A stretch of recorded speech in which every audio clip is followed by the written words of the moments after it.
It's a great day. My name is Che Brown, the Happy Entrepreneur, and welcome to the Happy Entrepreneur Show, the number one business development and revenue focused late night show in the country where we are on a mission. And our mission really is to empower. Our mission is to inspire. And our mission is to provide you, that's right, you, the hard-working entrepreneur, with all of the resources that are necessary to execute that big vision you have for the people you were called to serve. In this episode, we have the one and only Kelenda.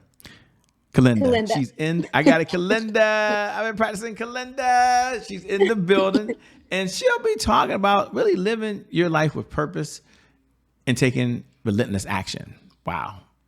What's going on, Kelenda? How you doing? I'm doing very well. How you doing today? Oh, I'm so excited. I couldn't wait for us to have this conversation. You're doing so many amazing things in the world. And thank you for being here. Thank you all the viewers for tuning in right away, because without you, we don't have a show. So we really appreciate you being here as well. Before we get started, let me just ask an obvious question, and that is, why do you feel some folks struggle to really live life with purpose? I know it's a loaded question, it's a broad question, but why do you think people are held back from doing the things that they truly love and know are in their heart? That is a very deep question. I know for me, and I can speak for me personally, I didn't believe I could do it. It came down to being as simple as that. I used to have big dreams, and I wanted to be a pilot, and I didn't think I could do it. You know, my history, my background, I thought of all the reasons why I couldn't do it instead of thinking of all the people who had gone before me and done it. So I think our own limitations and our own minds hold us back, and they think of those reasons of why it's not possible instead of why it is possible. And what one person can do, another can do. There is always a way, and it comes straight down to belief, I think, would be at the core of it. Do you believe that that thing deep down in your heart is possible for you? Because if you do, you're going to go after it, and you're going to want it, and you're going to go get it. But if you have doubts, if you're on the fence, if you're questioning it, if you're thinking, maybe it's this, maybe it's that, maybe this would be bad, or I don't really, you're not going to really, you're going to stay in that kind of floating state. But if someone handed it to you on a golden platter and said, this is yours, pick it up and take it, are you going to take it? So I think it's the core is belief. Belief. I love that. And what do you say to the little girl who's watching now, or the little boy who's watching now, and they're saying, or maybe it's a young guy like Che Brown, okay, or another young woman is really watching. They're like, that sounds so good, but how does she help people to believe that she has affirmations? Like, what does she say? Because I'm too tall, or I'm too fat, or I don't have long hair, or I have short hair, or I don't read as well as someone else, or I don't play sports, or I'm not good at technology. Whatever their I'm not statement is, that's kind of maybe holding them back. Again, this is not a therapy session, ladies and gentlemen, but you might be wondering, what does Kelenda tell herself? So what would you say to that person that's watching now and saying, God, I struggle with that. How does she overcome it? What does she tell herself? What do I tell myself? Our spirit is the most powerful thing in us. And a mantra or a quote that I live by is something that Gandhi said: strength does not come from physical capacity, it comes from an indomitable will. So overcoming the obstacles and finding that deep down will inside of me to do the hard thing. You When you do the hard thing, which is the right thing, usually, you will overcome and you will achieve. And it's just, it can be an affirmation, but I am a person of tremendous faith. And so I believe that our dreams are planted in our heart for a reason. And there's something that only you, little boy or little girl or adult, whoever is listening, There is something in you that only you can give the world, and you are meant to deliver it. And it's in your heart for a reason. So let that be bigger than any of the naysaying voices. Get rid of the naysaying voices that are inside you. Now, some people are listening and you're saying, wow, Shay, I like what I'm hearing.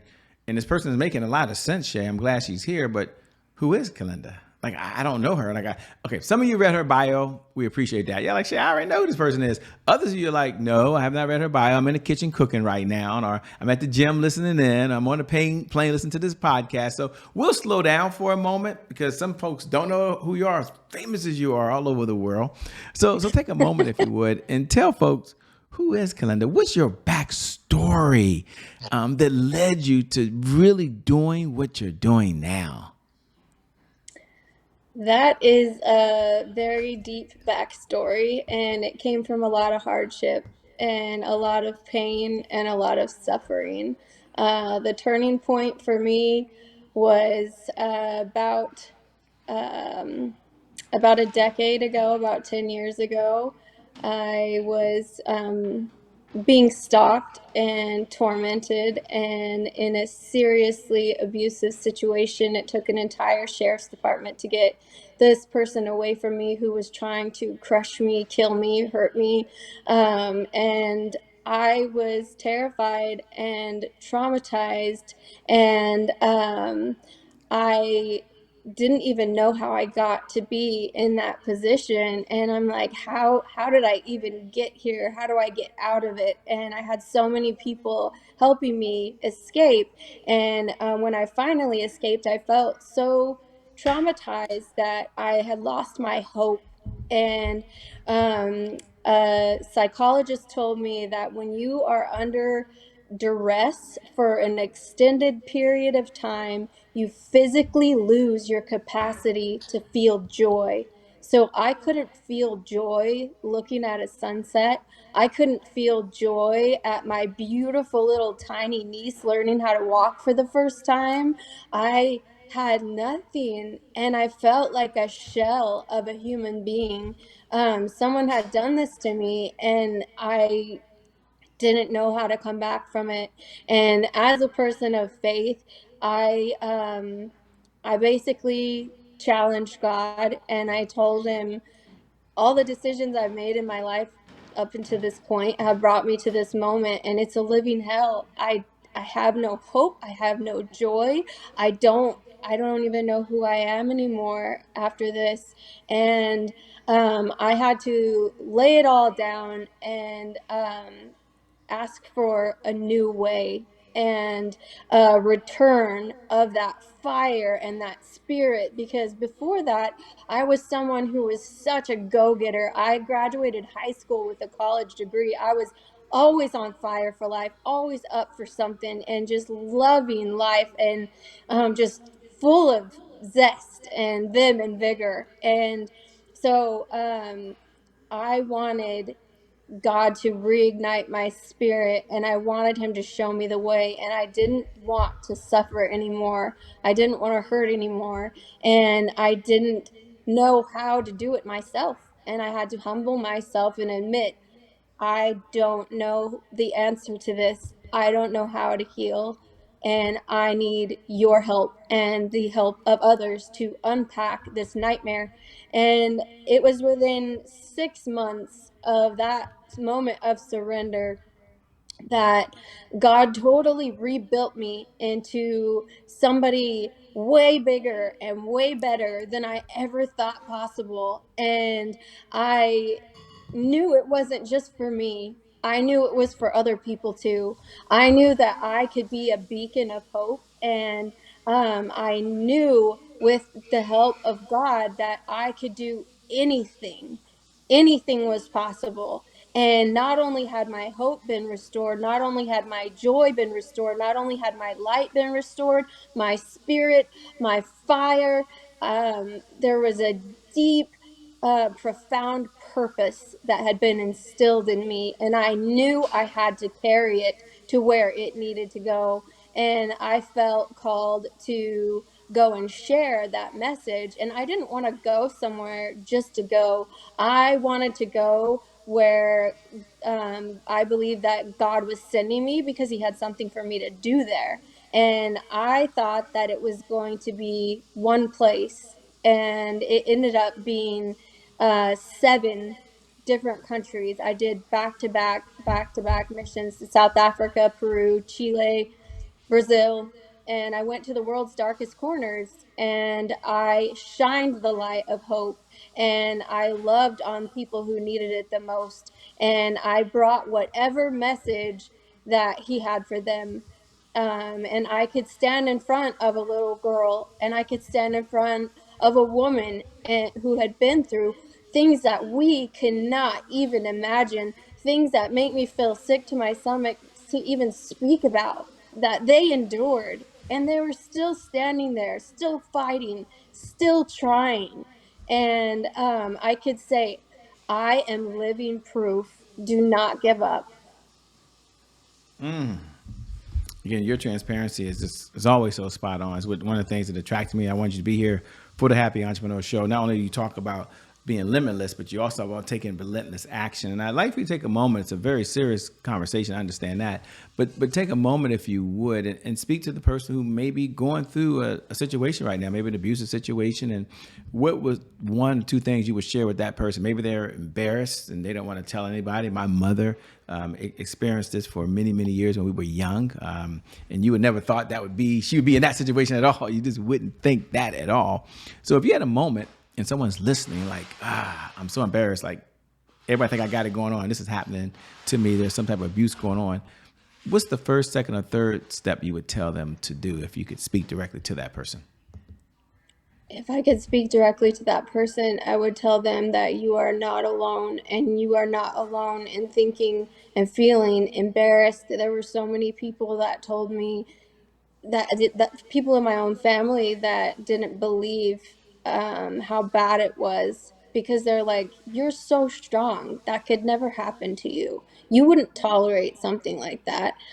So you're not alone, and it is a horrible situation to be in.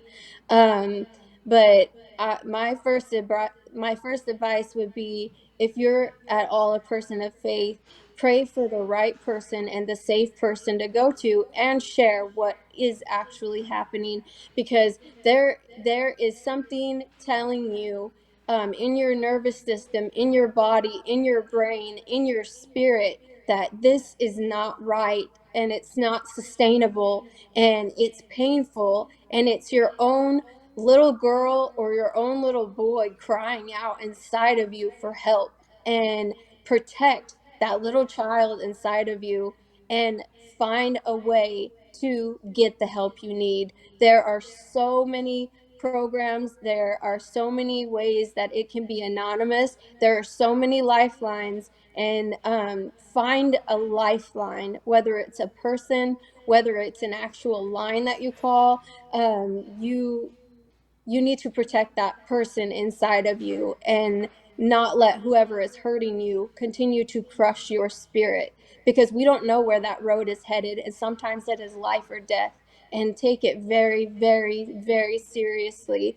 And it can be humiliating, it can feel harmful, but if you set that aside and you think about, if you maybe you're a parent, and you think about your child, or if you, even if you're not a parent, if you think about an innocent little child getting hurt, would you intervene? Think about yourself that way and intervene on your own behalf.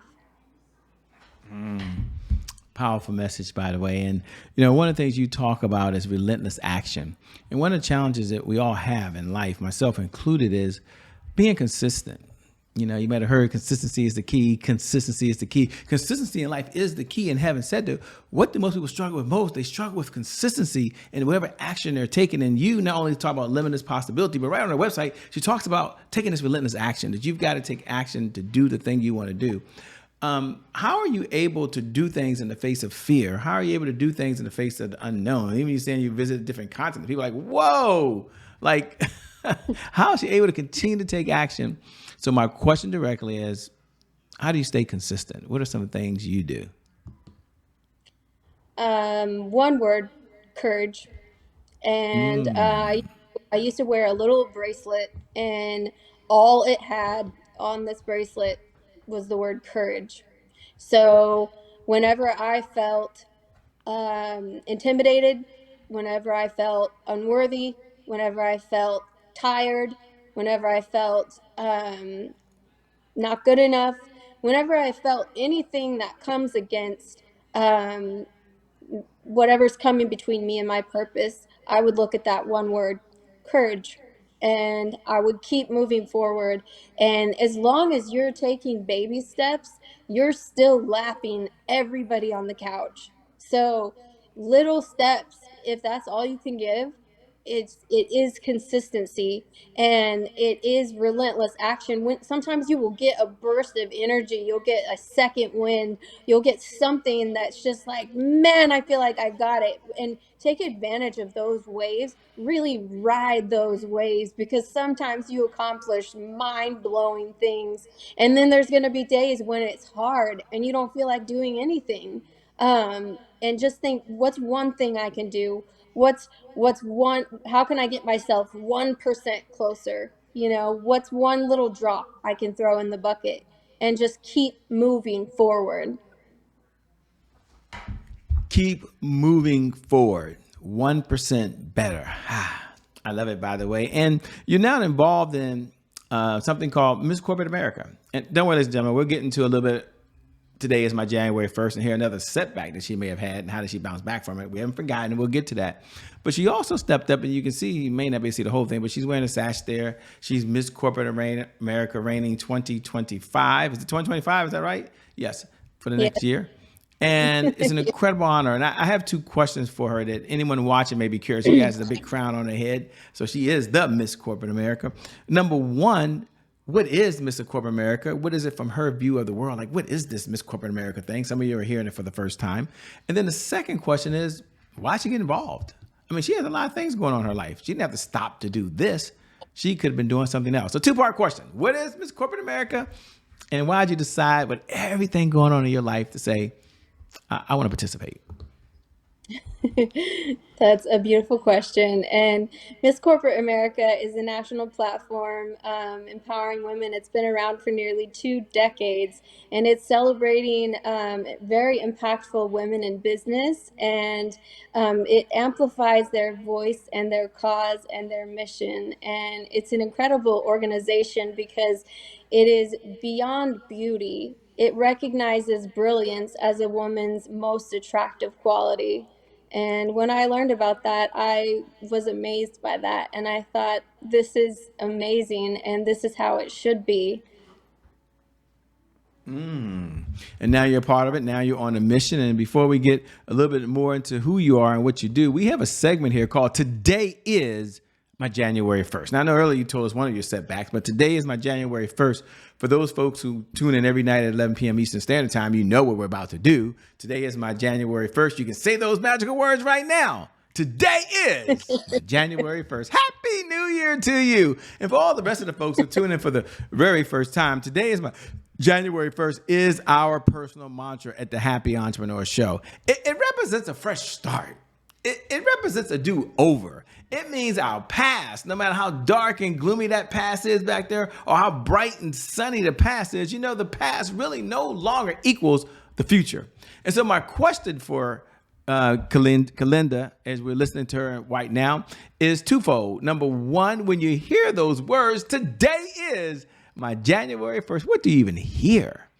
And number two, what was another time when things didn't go the way you want them to in your life? And how were you able to bounce back? Today is my January 1st. Honestly, I try to live that way every day.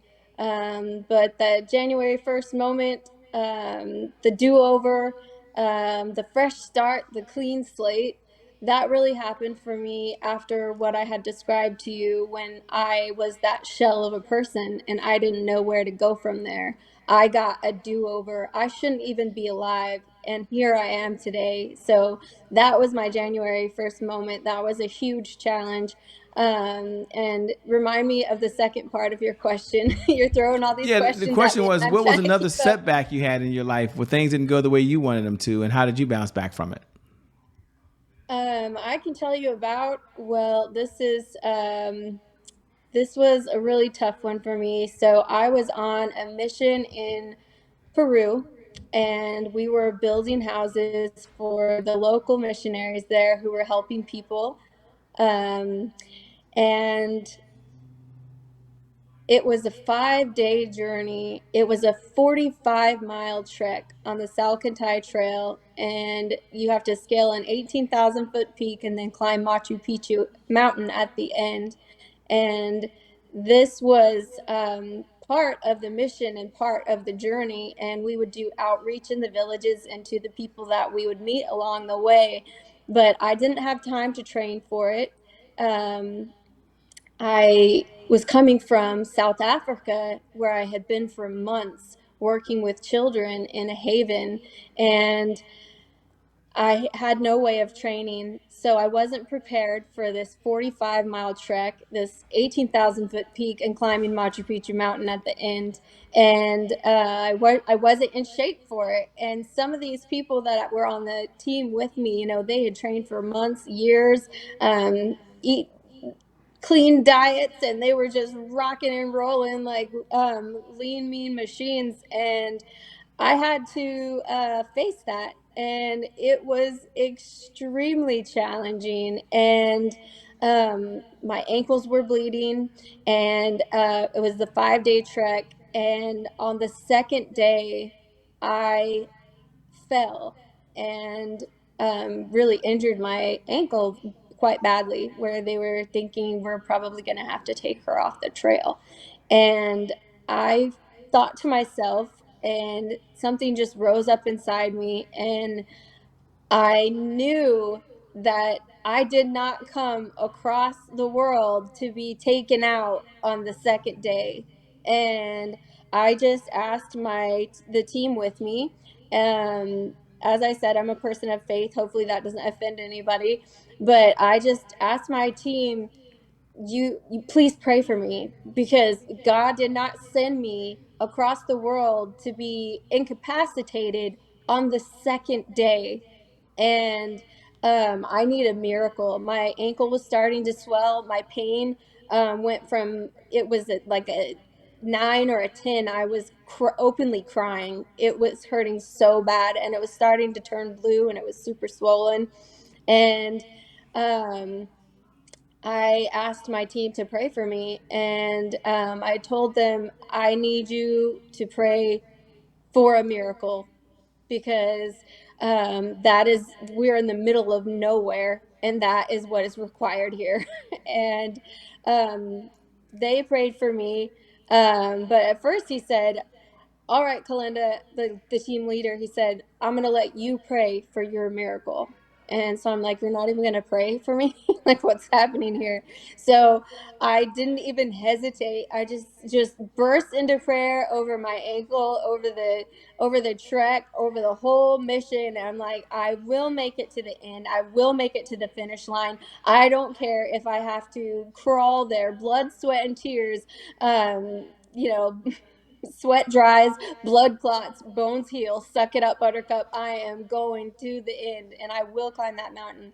And so I just started praying, and then everybody surrounded me, and um, all of a sudden I felt these tingles in my ankle, and my pain went from a 10 to a 5 to a 3, and I started laughing and crying at the same time, and I'm like, no way did God just give me this miracle, because my pain is almost gone. And then all of a sudden my pain was gone, and I started to walk when I could not walk at all. I started to walk, and everybody was open mouthed staring at me like I was a crazy person. And um it was it was unbelievable. So the swelling was gone. You could still see some of the blueness, and for liability reasons, they wanted to put me on a donkey just in case. But I'm like, no, I am fine. I can walk. And I climbed that mountain. I made it to the top of Machu Picchu Mountain. So, having not been able to train for it, and half the team tapped out at the very last minute and did not climb Machu Picchu Mountain. The 45-mile trek, the 18,000-foot peak, sleeping on frozen ground.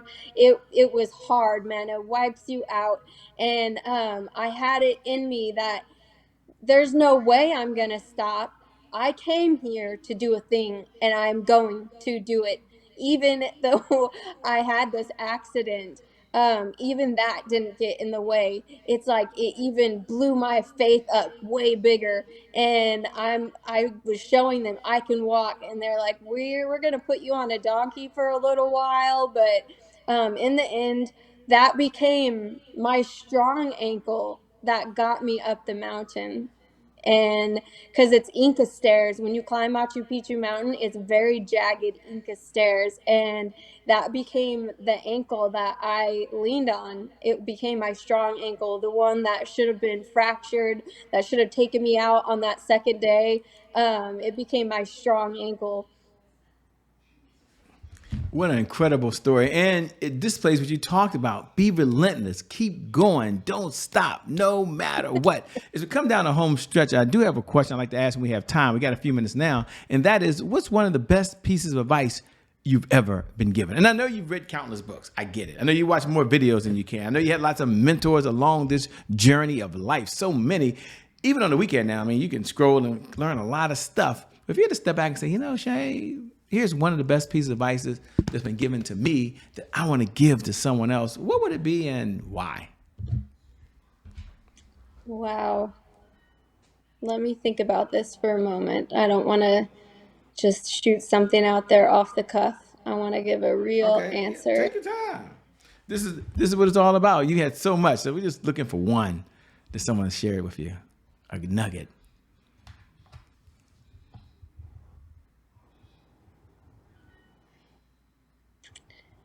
All I hear in my mind is never, ever, ever, ever, ever, ever give up. And it's not about how hard you hit, it's about how hard you can get hit and keep moving forward. So that relentless action and that relentless drive and that being bigger than the doubts and the fears, um, see no obstacles.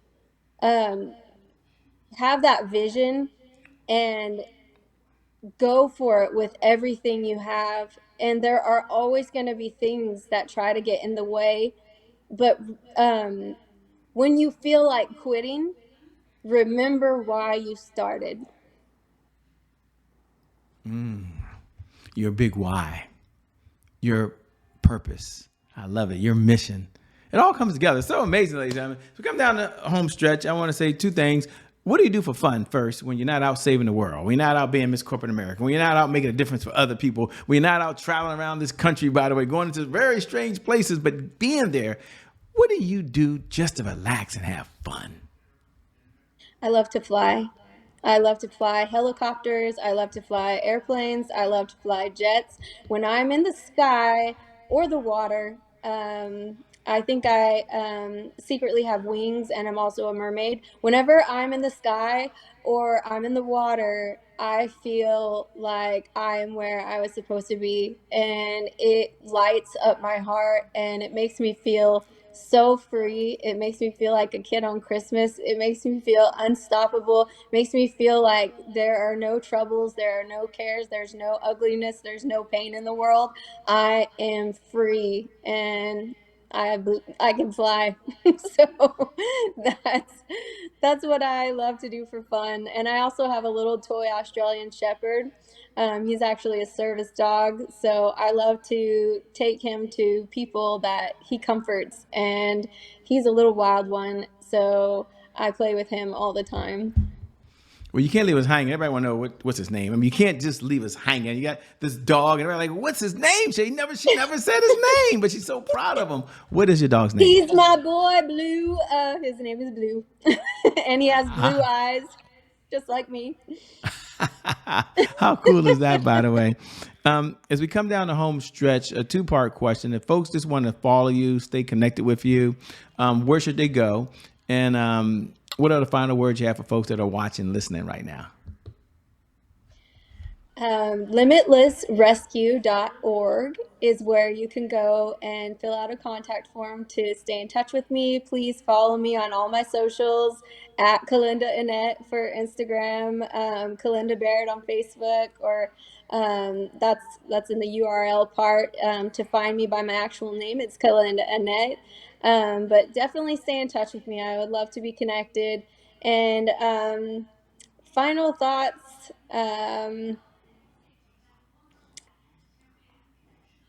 I am navigating this journey, and I realized I didn't fully answer why I got involved in Miss Corporate America. And the reason was to get exposure and the platform to speak about the people who need us and to promote Limitless, because there are so many people in a dark world, in a dark corner, who desperately need a light, and we are that light. And I want my life, I want my life to have been a light so fierce and a love so deep that it echoes into generations that I'll never see. Very, very powerful. Thank you so much for being on the Happy Entrepreneur Show. Hopefully, ladies, you know she has a heart to give and a heart to serve, and that's why she's sitting over there with that big crown on her head. It's Miss Corporate America. Thank you so much for being on the Happy Entrepreneur Show. We appreciate it. Can't wait to have you back again. Thank you. And thank you to viewers. Thank you for tuning in, by the way, because without you, well, we don't have a show. So I never get tired of reminding you every night at 11 p.m. Eastern Standard Time, no matter what's going on in your life, whether you're doing really, really well and you're going to that next level of joy, happiness, and success, or you've been hit with the punch that you never saw coming. The one thing I do believe is that today is your January 1st. And because of just that one reason alone, I believe your best is still yet to come. Your best is yet to come. Your best is yet to come. With that being said, my name, it hasn't changed. It's still Che Brown, the Happy Entrepreneur. Make it a great day, everyone. And we'll make some good things happen. We connect again next time. God bless and keep doing God's work. We out of here. Bye-bye. There she goes. She get it to you. That's what she does.